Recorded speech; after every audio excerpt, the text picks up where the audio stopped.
Et nous sommes en direct avec Michel Fayad. Bonsoir, vous êtes analyste politiste et géopolitique.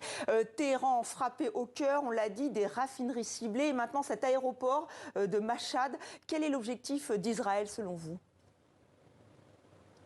Vous savez, les aéroports en Iran sont contrôlés par les gardiens de la Révolution. Donc les gardiens de la Révolution contrôlent à la fois les aéroports et tous les ports du pays. Il faut également savoir que Machhad est une ville religieuse très importante dans l'islam chiite. Et donc c'est également un signal qui est envoyé aux ayatollahs.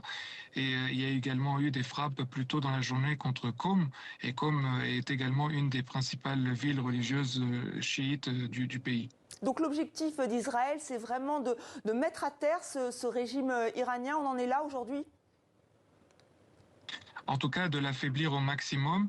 Il y a eu également des frappes dans deux villes importantes aujourd'hui, à Khorramshahr et à Tabriz. Khorramshahr, c'est la plus grande ville kurde d'Iran, et Tabriz, c'est la plus grande ville azérie d'Iran. Vous savez qu'en Iran, sur 80-90 millions de personnes, à peu près plus de 50% est perse, mais il y a à peu près 30% d'azéris et à peu près 10 à 15% de kurdes. Et donc l'idée des Israéliens, c'est qu'en frappant les sites de défense iraniens dans ces villes, il pourrait affaiblir le régime et pousser ces populations minoritaires à se soulever contre le régime pour obtenir une certaine autonomie, voire une indépendance de ce régime. Donc si on vous suit, c'est vraiment un objectif d'Israël de faire tomber le régime. Vous connaissez très bien cette région. Est-ce qu'on peut revivre des scénarios à la libyenne? Est-ce que c'est ce qui peut se passer? Oui et non, c'est-à-dire que Israël effectivement essaye d'affaiblir au maximum le régime.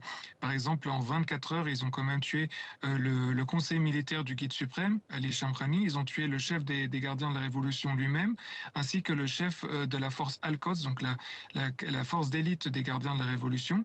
Et en faisant cela, ils ont effectivement affaibli très fortement le régime. Par contre, ce régime est quand même extrêmement puissant. Les gardiens de la révolution contrôlent 2 tiers de l'économie du pays, qui est une économie essentiellement reposant essentiellement sur le pétrole et le gaz. Ces gardiens de la révolution contrôlent également de grandes parties de l'industrie, comme la construction. Et vous savez, il y a quasiment toutes les familles iraniennes ont un lien avec les gardiens de la révolution. Soit ils ont un de leurs membres qui est un militaire dans les gardiens de la révolution, soit ils ont un de leurs membres qui travaille pour l'une des sociétés de ces gardiens de la révolution. Donc il est extrêmement compliqué de faire chuter les gardiens de la révolution, comme on a pu le voir en Libye, en Syrie, ou même en Irak à l'époque de Saddam, qui était tombé en 3 semaines. C'est pas ça qu'on va voir en Iran. En Iran, c'est un scénario plus guerre civile qui est probable, avec les ethnies, comme je le disais, les Kurdes, les Azéris, qui pourraient se soulever. Mais on Mais n'en est pas là, et ça prendra on encore, en ça est, prendra oui. beaucoup de temps.